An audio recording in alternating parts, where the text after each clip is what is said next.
Arjun sir అయితే నేను Hanuman జంక్షన్కి assistant డైరెక్టర్గా చేశాను.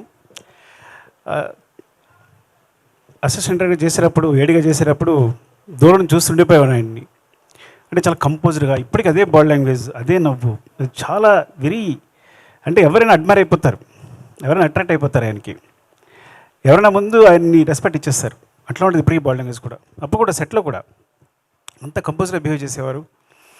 యాక్చువల్గా నేను ఎక్కువ మాట్లాడడం కూడా కాదు, చాలా భయపడి దూరంగా చూస్తూనే ఉన్నాయి ఆయన్ని. ప్రతిదీ సెట్కి వచ్చిన దగ్గర నుంచి ఎప్పుడు కాన్సన్ట్రేషన్ అందులోనే ఉండేవారు, అయిపోయిన తర్వాత ఏదైనా. సో అంత డెడికేట్గా వర్క్ చేసేవారు. అండ్ ఇట్లా ఆయనతో పాటు ఇక్కడ స్టేజ్ పంచుకోవడం నేను అదృష్టంగా భావిస్తున్నాను నిజంగా. అంటే లైఫ్లో ఎలాంటి ఇబ్బందులు వచ్చినా, ఇప్పుడు జై హింద్ సినిమా బాగా గుర్తు.